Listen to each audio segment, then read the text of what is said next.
वो कहीं से भी भाग सकता है। ठीक है,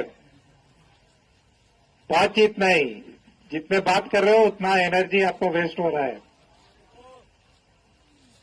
खड़े हो जाओ, पीछे मुड़ दो।